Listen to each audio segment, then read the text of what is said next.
할렐루야. 네. 반갑습니다. 별로 안 반가워하시는 것 같지만 할 수 없죠. 어쨌든 저는 반갑습니다. 오랜만에 우리 인디애나 또 지역에 와서 이렇게 또 반가운 얼굴도 뵙고 처음 뵙는 분도 있는 것 같고 어쨌든 그렇습니다. 저는 이 코코모 여기서 한 1시간 한 20분만 올라가면 코코모라는 지역에서 한 6년 반 있었습니다. 코코모에서 뵀던 분도 저기 우리 주인직도 계시네요. 여기 너무 감사합니다. 제가 너무너무 아주 은혜를 받았던 분들인데 한 6년 반 있는 동안에 사실 저희 조은성 목사님 그리고 또 우리 은혜교회에서 너무나도 많은 사랑을 사실상 받았었습니다. 그래서 정말 우리 큰 형님처럼 별로 안 믿으시는 것 같은데 제가 머리카락은 이래도 우리 형님이십니다. 그리고 물론 제가 제 막내를 데리고 다니면 그랜파냐고 하도 많이 들어가고 지금은 그냥 그랜파라고 합니다. 뭐 이렇게 얘기해봐야 안 통하는 것 같아서 항상 정말 코코모에 있는 저 불러주시고 또 은혜교회 이런저런 또 여러 혜택도 주시고 너무 참 좋은 시간들. 그래서 인디애나 하면은 저의 친정집 같은 제 남자니까 친정집이라고 하면 안 되는구나. 저희 본가 같은 그런 어떤 마음이 좀 있는 또 은혜교회 하면은 항상 그런 사랑을 전폭적으로 받았던 그런 교회 중에 하나입니다. 오늘 이렇게 또 여러분들이 스마일로 저에게 웃어주시고 그래서 감사합니다. 오랜만에 오니까 굉장히 떨렸는데 여러분들이 인상 쓰지 않고 노려보지 않고 마스크까지 쓰셨는데 노려보면 되게 무섭거든요. 사실 앞에 서 있을 때 이렇게 좀 사랑에 또 웃음에 또 얼굴로 또 함께 해주셔서 너무나도 감사드립니다. 오늘 말씀 좀 잠깐 나누면서 제가 코코모에서 있다가 잠깐 한 1년 반 정도 콜로라도 스프링스 가서 훈련 받고 선교지로 나가려고 하다가 하나님께서 순복음 라스베가스, 제가 라스베가스에서 한 4년 있었습니다. 한 번쯤 오시지 그러셨어요. 제가 있을 때 한 4년 있다가 하나님께서 어떻게 또 이스라엘로 또 선교를 보내셨는지 오늘 시간 안에 또 잠깐씩 또 나누도록 하겠습니다. 그래서 저뿐만이 아니라 하나님께서 우리 각자에게 또 주시는 하나님의 귀한 은혜가 있기를 주의 이름으로 축원합니다. 안디옥 교회는 이 신약 성경에서 여러 교회 이름이 사실 나옵니다. 그런데 이 안디옥 교회는 처음으로 이방에 세워진 교회고 이방인이 주축이 된 교회고 이방 선교의 중심이 된 교회가 바로 이 안디옥 교회입니다. 그리고 동시에 최초로 선교사를 파송한 교회. 그러니까 안디옥 교회 하면은 우리가 사실상은 여러 신약 성경에 나오는 교회들이 있지만은 선교하는 교회다. 그러니까 선교의 대명사가 바로 이 안디옥 교회입니다. 오늘 저희가 이 신약 성경에서 가장 어떻게 보면 상징적이고 중요한 이 안디옥 교회의 세 가지 특징을 살펴보면서 우리 은혜교회가 영적인 안디옥 교회가 되길 주님의 이름으로 축원합니다. 안디옥 교회의 첫 번째 특징은 성도들이 그리스도인이라고 일컬음을 받는 교회였습니다. 방금 읽은 말씀이지만 우리 다시 한번 사도행전 11장 25절 26절까지 말씀을 같이 한번 읽어보겠습니다. 시작. 바나바가 사울을 찾으러 다소에 가서 만나매 안디옥에 데리고 와서 둘이 교회에 1년간 모여 있어 큰 무리를 가르쳤고 제자들이 안디옥에서 비로소 그리스도인이라 일컬음을 받게 되었더라. 그러니까 이 배경이 뭐냐면은 안디옥 교회 지금 담임 목사님이 바나바 사도입니다. 그런데 이 바나바 사도가 안디옥에 와서 다소라는 땅에서 거의 10년 동안 잊혀져 있던 사울, 나중에 이름이 바울로 바뀌는데 사울을 데리고 이 안디옥 교회에 와서 둘이서 교회에서 1년간 열심으로 모여있는 무리를 가르쳤더니 큰 무리가 결국은 제자들이 되고 그 제자들이 그리스도인이라고 일컬음을 받았더라는 내용입니다. 그리스도인이란 그리스도를 따르는 사람이고 그리스도를 닮아가는 사람을 말합니다. 그렇다면 이 말은 지금 이 안디옥 교회 성도들은 뭔가 믿지 않는 사람들과 다르다는 겁니다. 안 믿는 사람이 볼 때도 안디옥 교회 다니는 성도들은 뭔가 다르다라는 것을 인식하고 그들을 그리스도인이라고 이야기합니다. 예수님을 안 믿던 사람들이 이 안디옥 교회만 가면은 뭔가 달라집니다. 그래서 저 교회만 가면은 이상해져, 바뀌어져, 뭔가 달라져. 그리고 그들은 그리스도인들이야 라고 이야기를 받는다는 뜻입니다. 이 말씀이 저와 여러분에게도 좀 도전이 되었으면 좋겠습니다. 우리 모두가 그리스도인이라면 그냥 그것은 말로만 그리스도인이 아니라 그리스도의 증인이라는 뜻입니다. 그리스도를 대표한다는 뜻이고 그리스도의 대사라는 뜻입니다. 그래서 우리 모두가 그리스도인다운 삶을 살아야 합니다. 그리스도인답게 그거에 부끄럽지 않은 언어를 써야 합니다. 그리스도인으로서 부끄럽지 않은 행동을 해야 합니다. 그리스도인으로서 부끄럽지 않은 삶을 살아야 합니다. 이것을 너무 어렵게 적용하지 마시고 아주 우리 주위에 있는 것에서부터 간단하게 좀 적용해 봤으면 좋겠습니다. 제가 라스베가스에서 한 4년 있으면서 저희 교회 성도들에게 틈이 날 때마다 강조하는 적용시키는 말씀 중에 하나가 뭐냐면, 어떤 식당에 가든지 기도하고 밥 드시면 큰 소리로 음식 불평이나 서비스에 대해서 불평하지 말라고 신신당부를 합니다. 음식이 짜면 물 부어 드시고, 싱거우면 소금을 쳐서 드시라고 말을 꼭 합니다. 사실 베가스에는 한국 식당이 굉장히 많습니다. 그리고 한국 분들이 많이 운영들을 하십니다. 근데 우리가 기도하는 그 순간 그분들이 뭘 알아요? 저 사람들은 교회 다니는 사람이라는 거야. 압니다. 우리가 기도하는 순간 우리는 그리스도의 대표자가 되는 겁니다. 그런데 교회에 다닌다고 하는 분들이 기도까지 했음에도 불구하고 잠시도 못 기다리는 경우가 있습니다.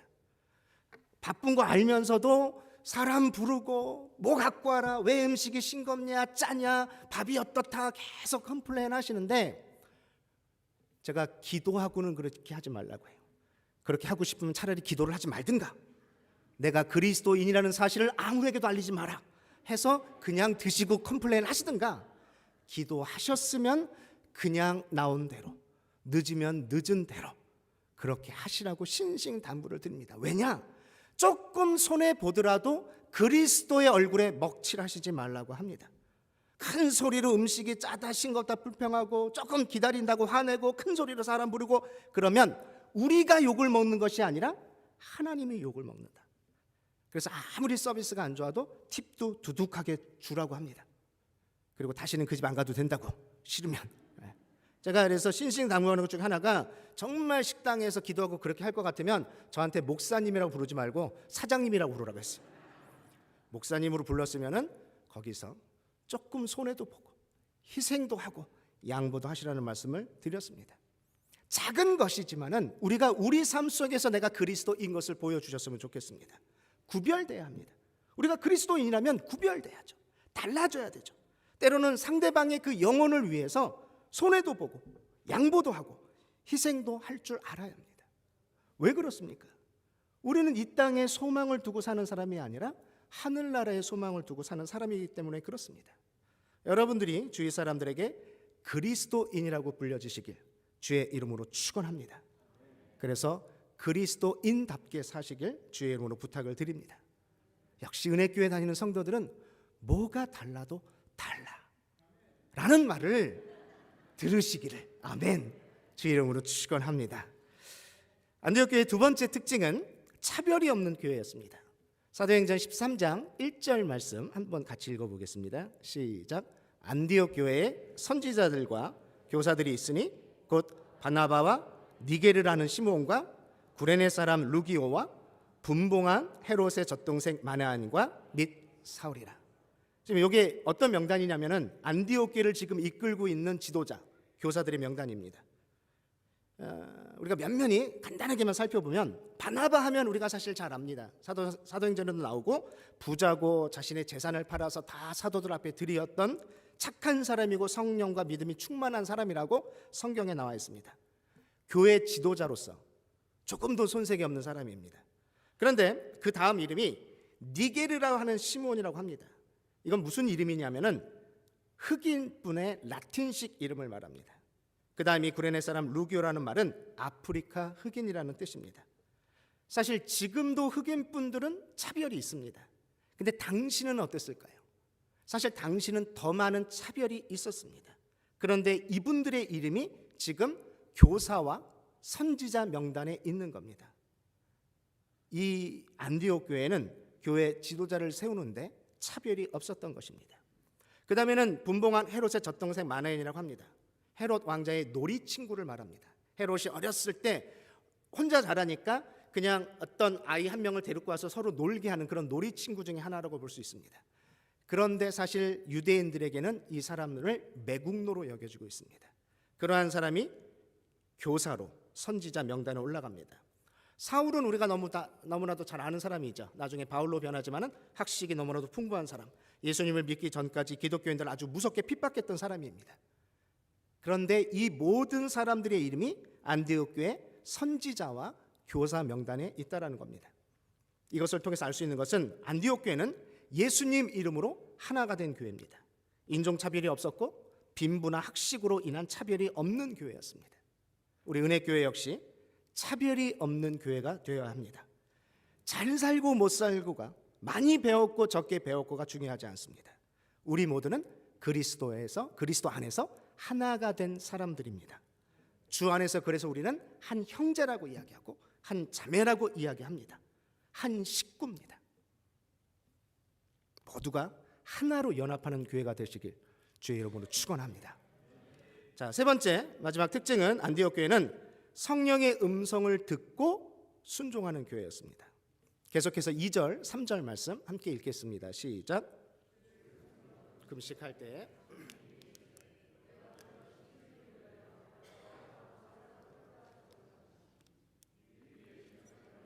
두 사람에게 안수하여 보내니라. 아멘.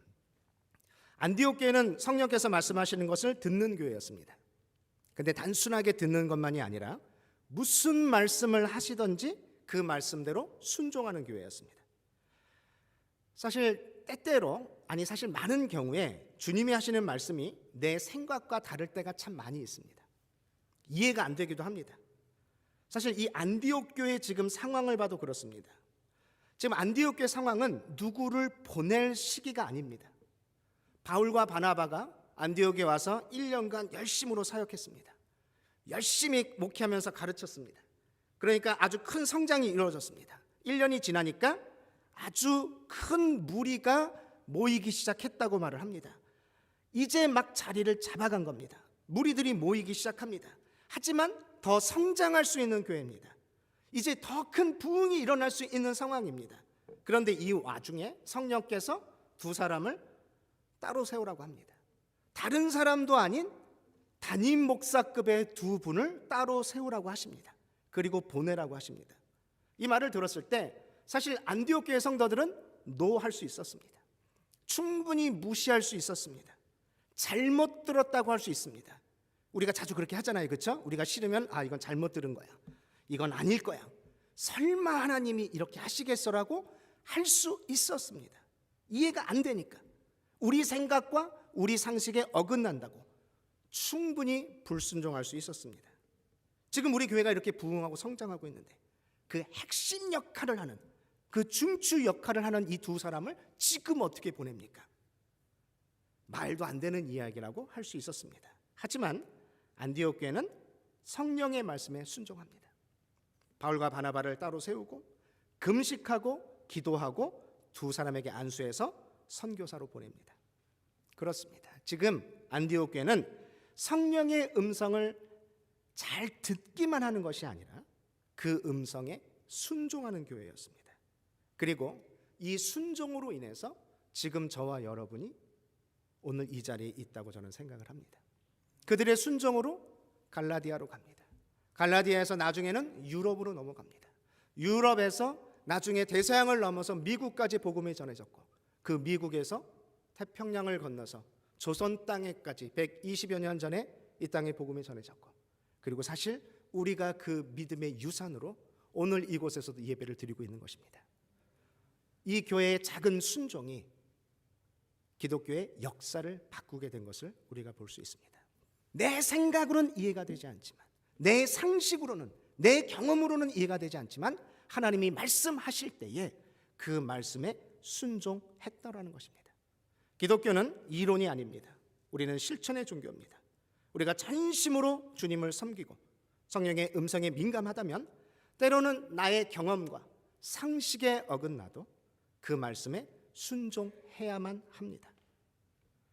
그렇다면 때때로 이런 생각이 듭니다. 왜 하나님은 내 생각과 상식으로 이해되지 않는데 먼저 보여주시지? 먼저 보여주시면 순종하기도 쉬운데 왜 먼저 보여주시지 않고 순종을 먼저 하라고 할까요? 그 이유는 우리는 믿음의 순종 없이는 하나님을 경험할 수 없습니다. 하나님을 경험하기 위해서는 반드시 믿음의 순종으로 한 걸음을 내디뎌야 된다는 겁니다.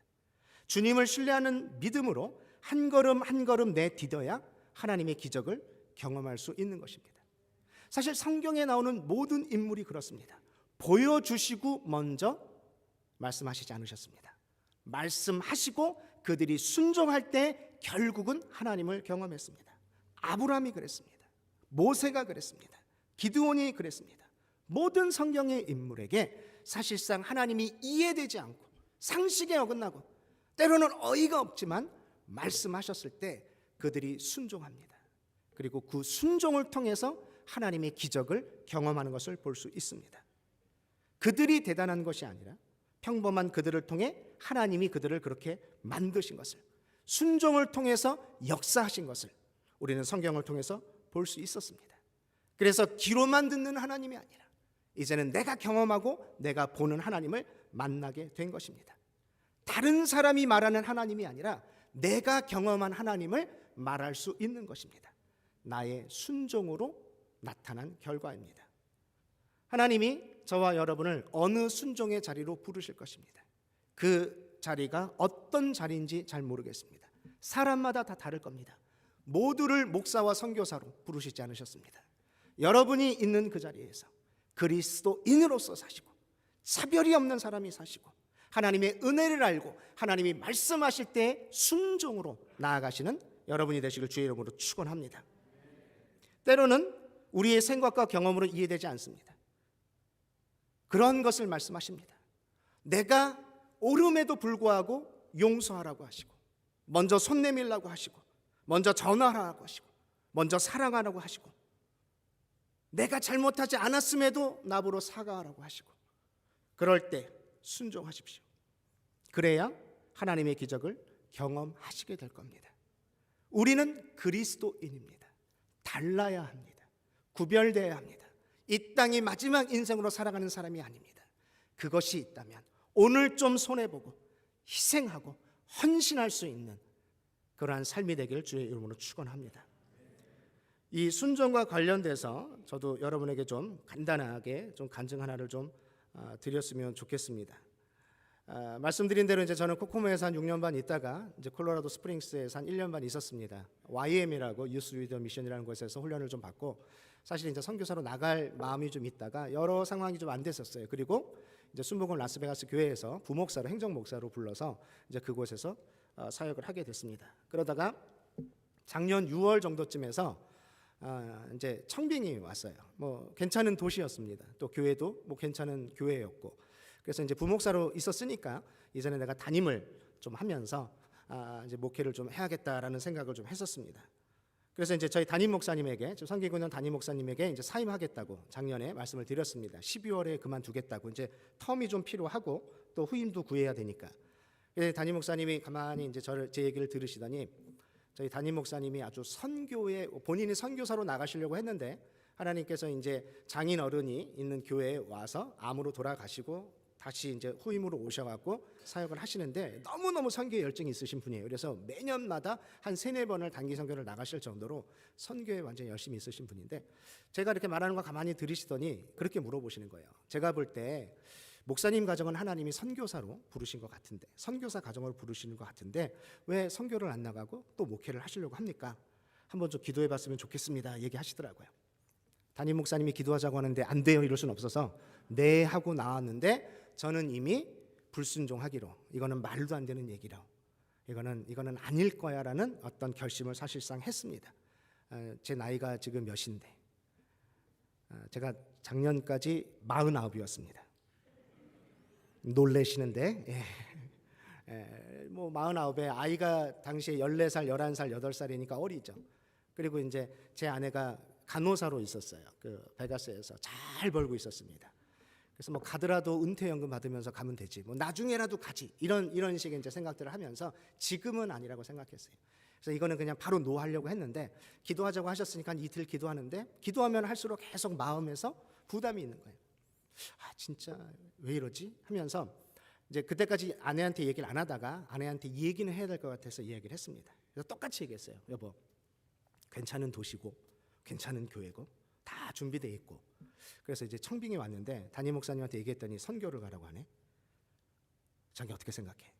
그렇게 얘기를 했어요. 제가 원하는 대답은 당연하죠. 그래요 여보, 우리 애들도 아직 어리고 내가 지금 간호사로 어쨌든 잘 벌고 은퇴연금도 쭉쭉쭉 쌓고 있고, 그 애들이 이제 뭐 대학이나 좀 가고 어느 정도 안정되면은 우리가 이제 그때나 갑시다, 이렇게 얘기를 해주면 제가 그래 그렇지, 뭐 안 가겠다는 것도 아니고 우리가 뭐 나쁜 짓 하러 가는 것도 아니고 목회하라고 하는 거니까 그래 그럽시다 하고 짝짝꿍이 돼야 되는데, 아내가 듣자마자 그래요 하나님이 종이 얘기했었으니까 갑시다 이러는 거예요. 평소에 철분약을 많이 먹였어야 되는 건데 저희 아내가 좀 철이 없거든요. 안 먹였더니 갑자기 그냥 제가 듣기 좋아하는 얘기를 하는 게 아니라 너무나도 뚱딴지 같은 소리를 하는 거예요. 내년 9월에 갑시다 이러고 선포를 따고 있는 거예요. 그래서 제가 너무 황당해서 그러니까 얼굴 표정이 바뀌니까 집사님이 제 얼굴 표정을 보더니 그래요. 아니 여보, 당신은 선교 경험이 없는 것도 아닌데 왜 뭐 때문에 이렇게 머뭇거리냐고 물어봐요. 그 물음에 제 마음을 한번 들여다봤습니다. 그리고 제 마음 깊은 곳에 제 본심이 보이기 시작하는 거예요. 저는 필리핀에서 한 10년을 있었습니다. 미국 오기 전에 필리핀에서 10년 생활을 했었는데, 제 지금 생각은 다시 낯선 외국에서 그 불편함을 경험하고 싶지 않은 거예요. 필리핀에서 선교지에 있으면서 참 너무 좋은 시간이었지만은 다시 그것을 알다 보니까, 경험하다 보니까 그걸 다시 경험하고 싶지 않더라고요. 그리고 미국이라는 이 환경이 참 너무나도 편안하고 익숙한 환경, 제가 영적으로 참 많이 스포일되어 있다는 생각들을 하게 됐습니다. 그리고 여기저기 그냥 후원하는 게 아니라 내가 가진 것 가지고, 내가 번 것 가지고, 은퇴연금 가지고 다 내가 한다라는, 내가 할 수 있다라는 어떤 생각들이 저에게 있었던 것 같아요. 몇 년만 있으면 그냥 그렇게 할 수 있지 않겠냐, 그런 생각들이 저한테 좀 있었던 것 같습니다. 그리고 이제 아이들은 핑계였죠. 뭐 얘네들이 이제 가갖고 다시 적응하고 이런 게 얼마나 힘들겠어라는 생각들. 그리고 또 다른 마음에서는 한 5년 전만 하더라도, 제가 인디애나를 떠날 때만 하더라도 나름대로 선교에 대한 마음이 있었는데, 그때는 학위도 받고 뭔가 경험도 있고 학식도 있고 열정도 있었는데 그때는 이야기하시지 않고 왜 지금 와서 더 나이가 먹어갖고 이제 편안함 가운데서 어느 정도 미국 생활에 익숙해진 이때, 내 나이 50대 갖고 내가 다른 나라와 문화와 환경을 내가 얻어야 될 필요성이 있을까라는 생각을 좀 하게 됐습니다. 그러면서 이제 한참 이제 고민을 했어요. 이게 뭘까? 이건 아닐 거야. 그러니까 제 스스로가 가고 싶지 않다라는 그 내용들, 이유들을 계속 끄집어내기 시작했습니다. 하나님 이래서 싫고요, 저래서 싫고요, 이건 아닌 것 같고요. 그런데 제 마음 깊숙이 저를 돌아보고 그때 제 마음 속에서 저를 만지시는 하나님의 말씀을 듣게 됐습니다. 그건 뭐였냐면은, 하나님은 지금, 하나님이 제게 원하셨던 것은 제가 선교를 가고 안 가고 뭐 목회를 하고 안 하고 이것이 아니었습니다. 하나님은 하나님이 말씀하실 때 그것이 무엇이든지 간에 너 순종할 수 있겠니? 라고 저에게 물어보시는 것이었습니다. 제가 뭘 하고 뭐 제가 하면 얼마나 잘 하겠어요, 사실. 하나님은 저희의 도움이 필요 없으신 분입니다. 제가 선교지에 가지 않아도 하나님은 충분히 하나님의 일을 하실 겁니다. 아니, 제가 목회지에 가지 않아도 하나님은 충분히 일하시는 분이십니다. 그런데 저의 순종으로 제가 하나님을 경험할 수 있다는 사실을 저는 놓치고 있었던 겁니다. 그거를 하나님이 말씀하십니다. 하나님이 제게 말씀하시는 것은 하나님의 말씀에 순종하고 하나님을 경험하라는 부르심이었습니다. 저는 이 사실을 깨닫고 그동안 불순종했던 저의 모습을 보면서 그날 참 많이 울었던 것 같아요. 제가 목사가 된 지 20년이 넘었고, 뭐 선교사로 10년을 있었고, 뭐 석사학위가 뭐 있고, 무슨 뭐 성교학 박사가 있고, 그게 저의 학식 경험이 전혀 필요 없었습니다. 사실상은 하나님의 순종 앞에서, 하나님의 부르심 앞에서 오히려 그것들이 저를 방해하고 있었던 것을 발견하게 됐습니다. 그래서 그날 하나님 앞에 이렇게 고백합니다. 하나님이 무엇을 말씀하시든지 제가 순종하겠습니다. 그리고 그 순종을 통해서 하나님을 경험하고 싶습니다 라고 고백을 했습니다. 그리고 하나님이 말씀하셔서 정말 10월 4일 날 떠나게 됐습니다. 아내의 선포가 이렇게 무서운지 몰랐습니다. 근데 우리가 꼭 기억할 부분의 하나가 뭐냐면, 하나님의 부르심에 순종했다고 우리가 언제나 평탄한 길이 열린다는 것은 아닙니다. 그러니까 우리에겐 그런 마음이 있어요. 사실 하나님, 내가 순종했는데 왜 이러세요? 이거 맞아요? 순종함에도 불구하고 왜 이렇게 어려움이 있습니까? 순종했으니까 뭔가 길이 쭉쭉쭉 열리고 막힌 것이 없이 좀 해야 내가 더 확신하지 않겠습니까라고 우리는 사실 많이 이야기를 합니다. 그런데 분명한 사실은 하나님의 말씀에 순종했는데 오히려 어려움이 있을 수도 있고 여러 방해가 있을 수 있습니다. 하지만 하나님이 함께하기 때문에 이겨낼 수 있고 그 어려움을 통해서 하나님을 더 경험할 수 있다는 것을 발견하게 되었습니다. 사실 저는 선교를 결심한 그날 잘 뭐가 열릴 줄 알았어요. 뭐가 다 이렇게 잘 해결이 될 줄 알았어요. 근데 하나님께서 순종하며 선교를 나가겠다고 결심하면서 저와 아내에게 동시에 주신 나라가 이스라엘입니다. 사실 그 전에 저희들이 선교에 대한 마음이 있었어요. 그래서 아내가 이 코코모에 와갖고 아렌을 간호를 하게 된 거고, 아렌을 따고 그리고 나서 이제 이슬람 국가, 저는 터키와 이집트를 좀 품고 있었고 제 아내는 요르단을 품고 기도하고 있었어요. 근데 이 나라들이 아니라 전혀 한 번도 생각해 보지 않았던 이스라엘로. 그리고 사실은 이스라엘이 그렇게 선교하기가 쉽지가 않습니다. 뭐 선교사의 무덤이라고 할 만큼 할 정도로 물가가 굉장히 비싸고 비자가 굉장히 나오기가 쉽지가 않아요. 그래서 참 어려움이 있었습니다. 비자를 알아보는데 너무 힘든 거예요. 저희 교회가 파송이 6분에다가 협력이 6분이 있었습니다. 다 각자의 선교지에 있어서 제가 사실 작년에 전화 한 통이면은 그 선교지에 대한 정보들을 다 얻을 수 있었어요. 근데 그런 쪽 나라가 아니라 이스라엘은 제가 개인적으로 아시는 분이 한 분도 없는 상황이었습니다. 처음부터 끝까지 비자 문제부터 시작해서 전부 제가 알아봐야 되는데 알아보면 알아볼수록 실망하고 힘들고 막히는 게 더 많더라고요.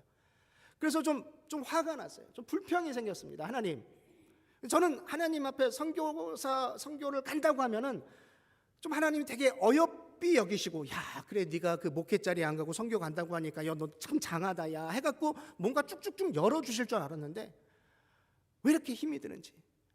그래서 좀 불평 아닌 불평을 하면서 기도하고 있는 중에 하나님이 이렇게 얘기하시더라고요. 저 너무나도 정확하게 이 부분을 말씀하시는데 뭐라고 얘기하시냐면은, 네가 만약에 선교사가 있는 곳에 가게 됐으면 너 지금 기도했겠냐? 그러시는 거예요. 가만히 제가 그 말씀을 묵상하면서 생각해 보니까 그게 맞습니다.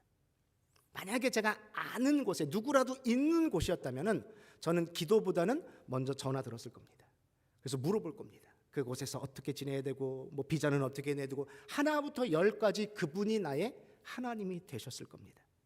근데 그런 분이 없다 보니까 제가 할 수 있는 일은 기도하는 것밖에 없었어요. 막혀도 어쨌든 불평을 하더라도 원망을 하더라도 힘들다고 하소연을 하더라도 제가 하는 것은 기도밖에 없었어요. 전심으로 매달려서 기도를 하다 보니까 하나님께서 하나씩 열어주시고, 그리고 지금 말씀드린 대로 뭘 열기를 떠나서 열어주고 닫힌 것을 떠나서 제가 하나님의 음성을 듣기 시작하는 겁니다. 그리고 깨닫기 시작하는 거예요. 그렇구나 하나님, 내가 이제는 더 이상 사람을 신뢰하고 사람을 의지하고 사람을 붙들려고 하지 않고 이제는 전적으로 하나님만 의지하면서 나아가겠습니다. 주님, 이게 먼저인 것을 발견합니다. 도와주시옵소서 라고 고백을 하게 되었습니다. 우리가 하나님의 말씀에 순종했다고 모든 일들이 일사천리로 해결되지는 않습니다. 어쩌면 더 많은 어려움과 방해가 우리 가운데 있을 수도 있습니다. 여러분, 그때 나의 순종의 고백이 잘못됐다고 생각하시지 말고 그게 맞다고 생각하십시오. 그리고 그 순종의 자리에서 무릎 꿇고 기도하시기 바랍니다. 그럴 때 하나님을 경험하는 놀라운 역사가 일어날 줄 믿습니다. 저는 왜 5년 전이 아닌 제가 한참 열정이 있고 가고자 할 때가 아닌 지금일까라는 생각을 참 많이 했었습니다. 그런데 그때 이 말씀을, 오늘 말씀을 좀 보면서 생각이 났던 것이 뭐냐면, 이 기간 동안, 제가 이 5년이라는 기간 동안에 하나님이 저를 순복음 라스베가스라는 교회를 만나게 해주셨습니다. 그리고 그곳에서 선교에 대해 도전을 다시 받고, 그리고 그곳에서 파송을 받고 나가게 됐습니다. 저에게는 이 라스베가스 교회가 저를 파송한 교회, 또 오늘 이렇게 은혜교회에 와서 여러분 앞에 설교를 하면서 함께 기도를 부탁할 수 있는, 소식을 전할 수 있는 기회를 주셨습니다. 바울이 열정이 있었던 때 보내신 것이 아니라 10여 년간 잊혀져 있는, 다소에서 잊혀져 있던 그를 다시 바나바가 불러서 안디옥교에 와서 1년간 목회하게 하시고 그 다음에 보내신 이유가 무엇일까? 10여 년 전에 복음을 듣고 바울이 그곳에서부터 목숨을 걸고 전하기도 했었는데 그때 쓰시지 않고 10여 년이 지난 다음에 쓰신 이유가 무엇일까? 그 10여 년을 통해서 바울이 잊혀져가는 시간, 그래서 하나님이 하시는 것이지 본인이 하는 것이 아니라는, 본인의 학식이 아니라는 것을 말씀하시는 시간, 그리고 안디옥 교회를 통해서 바울을 파송하기를 원했던 하나님이, 저에게는 그런 묵상이 됐습니다. 하나님이 저를 교회들을 통해서 기도받고, 교회들을 통해서 비전을 나누고, 교회들을 통해서 함께 협력하기를 원하시는구나라는 생각을 하게 됐습니다. 열방의 복음을 전하기 위해서 그동안 저를 준비시키시고 베가스 교회를 만나게 하시고 은혜교회를 만나게 하시고, 그래서 선교는 선교사 혼자 하는 것이 아니라 교회가 함께 하는 것임을 말씀해 주시는 것이 아닐까 저는 생각을 합니다. 그래서 제가 이스라엘이라는 땅에 가지만은 저 혼자 사역을 감당하는 것이 아니라 여러분이 함께 기도할 때에 그 사역지에 함께 사역지를 품고 함께 열방을 향해서 나아가게 되는 것입니다. 여러분들이 후원하시는 여기 주보에 보면 온두라스가 있고 태국이 있고 어디가, 그곳에 우리가 당장에 가지 못하지만 그 나라를 품고 그 선교사님을 품고 그 선교지를 위해서 품고 기도할 때에 우리가 함께 하나님의 나라를 이루어 간다는 사실입니다. 이 일에 동참하시길 주의 이름으로 축원합니다. 여러분의 기도가 후원이 뒷받침돼서 하나님 나라를 지금 함께 이루어 가고 있는 것입니다. 그러니까 저뿐만이 아니라 여러분 교회가 후원하시는 모든 선교사님들이 포함됩니다. 여러분을 부르신 이 자리에서 세계 모든 민족과 열방을 향해서 그들이 구원 얻도록 기도하라고 하시고 후원하라고 하시고 관심을 가지라고 말씀하시는 겁니다. 그리고 그 말씀에 순종할 때에 하나님께서 역사하실 것입니다. 우리 모두를 부르는 자리가 꼭 목사나 선교사가 아닐 수 있지만 함께 하나님의 나라를 확장해 나가고 함께 하나님의 나라를 이루어가는 그 일은 동일합니다. 우리는 함께 해야 합니다. 함께 기도하고 함께 하나님의 나라를 이루어가는 꿈을 꾸시길 주의 이름으로 축원합니다. 결론 말씀 드리도록 하겠습니다. 여러분들은 인생을 사시면서 뭐가 제일 중요하시던가요? 화장실 숫자 늘리는 게 중요하시던가요? 차 바꾸는 거? 방수? 나쁘다는 것은 아니지만은 그것이 우리의 크리스찬의 인생의 목적은 될 수 없을 거라고 생각합니다. 우리가 아무리 잘 살아도 하루에 10끼 못 먹습니다. 아무리 부자라도, 아무리 방이 많아도 우리가 잘 수 있는 거는 그냥 침대 한 켠밖에 사실상은 없습니다. 사실 우리는 이 땅 살아가면서 뭔가 더 얻으려고 하지 말고 비우려고 하는 것이 더 중요하지 않을까 생각을 하게 됐습니다. 제가 이제 이번에 이스라엘을 가면서 올해 6월 달에 이제 집을 다 정리를 했습니다. 한 베가스에서 한 4년, 한 3년 반 살았으니까 이제 이런저런 짐들이 있잖아요. 그래서 이제 가라지를 이렇게 막 정리하는 중에 가라지에 한 박스가 한 3개가 개봉도 안 한 박스가 있더라고요. 그래서 이게 뭔가 하고 제가 딱 열어봤더니 그게 어디서 온 거냐면 코코모에서 온 겁니다. 제가 코코모를 떠날 때 요거는 필요하겠다 해갖고 저희가 상자에 잘 싸서 밀봉을 잘 해갖고 콜로라도에 갔는데 콜로라도에서는 베이스에 있었기 때문에 짐을 다 꺼낼 수가 없었어요. 그래서 그거를 스토리지에 넣고 그대로 베가스로 갖고 왔습니다.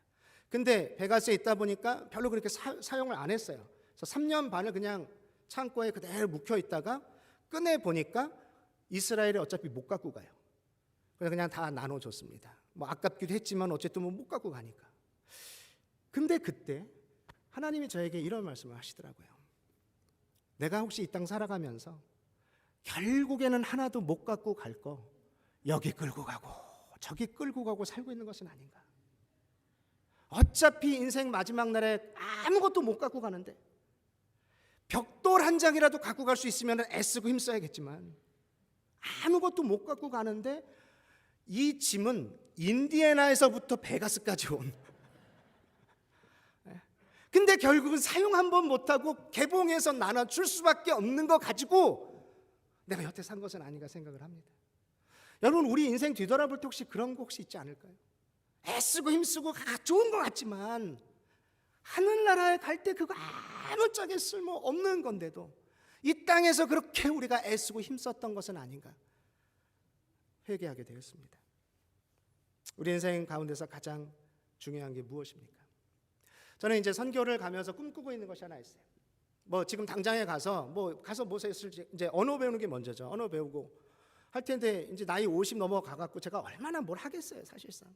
그러나 하나님이 주시는 마음으로 한 영혼에 대한 마음을 주셔서 영혼을 품고 만나는 사람에게 그리스도의 복음을 전하겠다. 그 마음만 가지고 있습니다. 그 방법들은 이제 시간이 지나면서 하나님이 주시는 마음이 있겠죠. 근데 제일 중요한 건 어쨌든 나에게 붙여주는 한 영혼에게 내가 그냥 하나님의 복음을 듣든지 아니 듣든지 내가 전하겠다라는 이제 생각을 합니다. 그리고 꿈을 꿉니다. 제가 이제 어느 날 천국에 가겠죠. 하늘나라에 갔을 때 하나님이 저에게 착하고 충성된 종아, 너 참 수고했다. 그 말 하나 듣는 것이 가장 복된 것이 아닐까 생각을 합니다. 제가 섰을 때 제 뒤로 어느 사람이 저에게 다가와서 두드립니다. 그리고 목사님은 저를 모르시겠지만 목사님의 기도로, 목사님이 전해주신 그 복음의 메시지로 제가 오늘 여기 있습니다 라는 고백을 듣고 싶습니다. 여러분, 무엇을 어디에서 어떻게 하시든지 우리의 삶의 목적은 복음을 전하는 것입니다. 여러분들이 천국에 올라갔을 때 여러분 뒤에 여러분이 모르는 어떤 사람이, 태국에 있던 사람이, 온두라스에 있던 사람이, 이스라엘에 있던 사람이 여러분을 두들기고, 집사님, 권사님, 아니면 성도님, 당신이 했던 그 기도와 후원으로 오늘 제가 여기 있게 됐습니다. 참 감사합니다. 이것이 우리들에게 꿈이고 소망이 되기를 주의 이름으로 축원합니다. 살아계신 하나님 아버지, 감사합니다. 이 안디옥 교회처럼 우리 은혜교회 성도들이 그리스도인답게 살아갈 수 있도록 인도하여 주시고, 차별 없이 모든 사람들을 사랑하는 사람들 될 수 있도록 인도하여 주시고, 주님의 말씀에 순종하고 그 말씀대로 살아가는 성도들 되게 하여 주시옵소서. 우리가 하나님 짧은 시간 하나님의 열방을 향하신 그 마음이 무엇인지 나누었습니다. 대단한 사역이 아닐지라도, 어쩌면 우리가 하는 것이 설사 눈에 보이지 않더라도 우리가 있는 그 자리에서 순종하며 나아갈 때 하나님이 역사하시는 것을 보게 하여 주시옵소서. 그래서 주님, 우리가 이 땅에서 무엇인가 얻어가려고 하고 끌고 가면서 살아가는 것이 아니라 천국 소망을 품고 살아가는 저희들 인생 되게 하여 주시옵소서. 감사드리며 예수님의 이름으로 기도드립니다.